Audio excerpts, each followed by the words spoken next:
যাদের নামাজ পড়ার সময় দুনিয়াবি চিন্তা মনে আসে বা নামাজে অমনোযোগী তৈরি হয়, তারা ভিডিওটি শেষ পর্যন্ত দেখার অনুরোধ রইল। হযরত আলী রাদিয়াল্লাহু তাআলা আনহুর কাছে একজন ব্যক্তি এসেছে। তখন লোকটা বলল, হুজুর, আমার নামাজে মন বসে না। নামাজে দাঁড়ালে আমার দুনিয়াবি নানা চিন্তা আসে। হুজুর, আমার এই নামাজ কি আল্লাহ তাআলা কবুল করবেন? তখন হযরত আলী রাদিয়াল্লাহু তাআলা আনহা বলেছেন, না, তোমার নামাজ কবুল হবে না। তখন লোকটা মনে অনেক কষ্ট নিয়ে চলে যাচ্ছেন।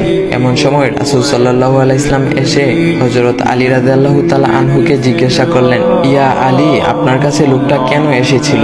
এসে দেখি মন খারাপ করে চলে গেল। কেন, কি হয়েছে, আমাকে বলুন। তখন আলী রাদিয়াল্লাহু তাআলা আনহু বলেন, তিনি আমার কাছে জানতে এসেছেন যে নামাজে দুনিয়াবি চিন্তা আসলে নামাজ হবে কিনা।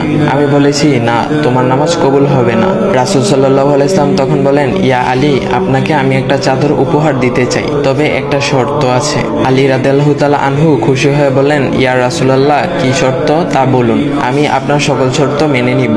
বুঝতেই তো পারছেন রাসূল সাল্লাল্লাহু আলাইহি ওয়াসাল্লামের চাদর বলে কথা। তখন রাসূল সাল্লাল্লাহু আলাইহি ওয়াসাল্লাম বললেন, ইয়া আলী, আপনি যদি এই মুহূর্তে 2 রাকাত নামাজ একনিষ্ঠভাবে পড়তে পারেন দুনিয়াবি সকল চিন্তা দূর করে, তাহলে আমি আপনাকে সেই চাদরটি উপহার দেব।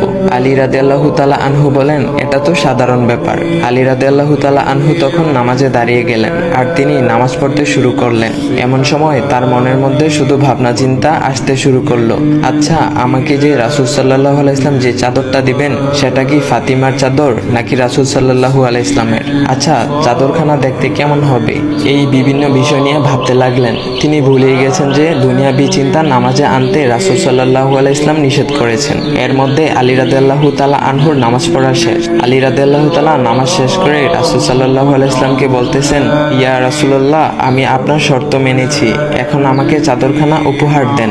রাসূল সাল্লাল্লাহু আলাইহি ওয়াসাল্লাম বলেন, ইয়া আলী, আপনি কি একনিষ্ঠভাবে দুনিয়াবি চিন্তামুক্ত ছাড়া 2 রাকাত নামাজ পড়েছেন? তখন আলী রাদিয়াল্লাহু তাআলা আনহা মুচকি হেসে বললেন, না ইয়া রাসূলুল্লাহ, আমি আপনার চাদর নিয়ে অনেক কিছুই ভেবেছি। তখন রাসূল সাল্লাল্লাহু আলাইহি ওয়াসাল্লাম বলেন, ইয়া আলী, নামাজ তোমারও হয়েছে, আর তুমি যাকে নামাজ হবে না বলে ফতোয়া দিয়েছো, তার নামাজও আল্লাহ তাআলা কবুল করে নিয়েছেন। শোনো আলী, দুনিয়াবি চিন্তা দ্বারা নামাজ বাতিল হয় না, নামাজ মহান আল্লাহ তাআলা কবুল করে নেন। সকল ফরজ নিয়ম কানুন মেনে নামাজ পড়লে নামাজ হবে ইনশাল্লাহ। তবে আমাদের সকলের উচিত নামাজ আদায় করার সময় একমাত্র আল্লাহকে স্মরণ করে নামাজ আদায় করা। নামাজে দাঁড়ালে দুনিয়াবি চিন্তা মাথায় আসে, এটা শয়তানের একটা ফাঁদ।